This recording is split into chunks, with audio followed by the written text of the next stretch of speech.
Good morning. Morning breakfast, garlic bread with cafe.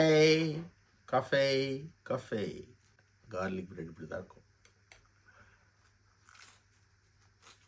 அது கிறிஸ்பியாக உள்ளார நல்லா சீஸியாக இருக்கும். சீஸ் போட்டு ஹர்ப்லாம் போட்டு தருவான். எல்லாரும் வீடியோ போடுங்க, நாங்கள் பார்க்குறோன்ட்டீங்க. நான் எல்லாம் போட்டு நேற்று போட்ட அந்த video Lake District first video, அதுக்கே 1000 பேர் கூட நீங்கள் பார்க்கல, கமெண்ட்டும் பண்ண மாட்டீங்க. அதுக்காக இவ்வளோ தூரம் கஷ்டப்பட்டு பண்ணணும். ஒன்றுமே பண்ண மாட்டாங்க, அவங்களுக்குலாம் அவ்வளோ கமெண்ட் போடுறாங்க. ஒரு வேளை நான் போடுறதெல்லாம் பிடிக்கலையா, ஏதாவது ஒரு விஷயம் சொல்லுங்கள், பிடிக்கலையா அதையும் சொல்லுங்கள், பிடிச்சா பிடிச்சதுன்னு சொல்லுங்கள். அது தப்பு கிடையாது, அது உங்களோட எல்லாமே உங்களோட விருப்பம் தான்.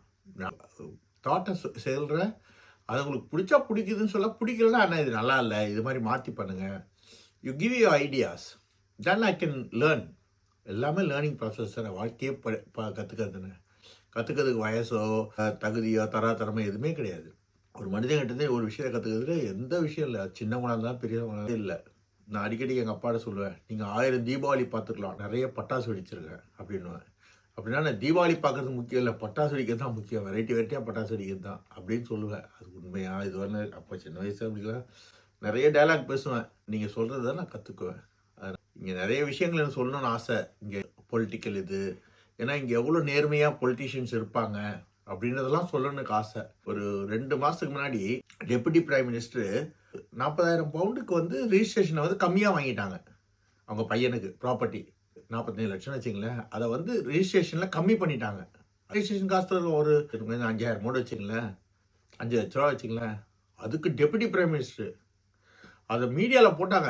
டெபுட்டி பிரைம் மினிஸ்டர் போஸ்டிங் இது பண்ணி எம்பி அவங்களும் வெளில போயிட்டாங்க. அதே மாதிரி டோனி பிளேயர் இருக்கும் போதும் ஒரு மினிஸ்டர் வீட்டில் கார்டனிங் பண்ணும்போது 1,100 ரூபா எக்ஸ்ட்ரா பில்லு போட்டான். பில் போட்டவன் மேலே தப்பு, அதை இன்னொரு கார்டனர் இது ஜாஸ்தின்னு சொல்லி போனான். ஹெல்த் செக்ரட்டரி அந்த ஆள் ரிசைன் பண்ணிட்டு போயிட்டாரு 1,800 பவுண்டுக்கு. இதுதான் இந்த ஊர். நம்ம ஊரில் சாவடிக்கிறானுங்க, எல்லாம் பண்ணுறாங்க, ஒரு சாரி கூட கேட்க மாட்டாங்க. அப்படிதான் எல்லாருமே கமெண்ட் போட்டேன்னா இது திருந்தாதுன்னா இதெல்லாம் விடுங்கண்ணா எல்லாம் சொன்னாங்க என் கமெண்ட்ல. அப்பெல்லாம் இல்லைம்மா, அப்பா உயிர் தானே. அப்போ இப்போ யோசிச்சா தன் பெற்ற குழந்தைங்களோட எவனோ ஒரு 3ஆவது மனுஷன் பெரிய ஹீரோ மாதிரி தெரியுதுன்னா என்ன மாதிரி ஜென்மங்க இவங்களான்னு எனக்கு தோணுது. மனிதர்களே, நம்ம தான் நம்மளை காப்பாற்றிக்கணும். ஹீரோவோ அரசியல்வாதியோ காப்பாற்ற மாட்டான், ஒரு இழவும் பண்ண மாட்டான். இந்த ரியாலிட்டிக்குள்ளே வாங்க, இவங்களாம் ரியாலிட்டிக்குள்ளே வாழ்கிறானுங்க, தவற ஒத்துக்கிறானுங்க, மனிதர்களாக வாழ்கிறானுங்க.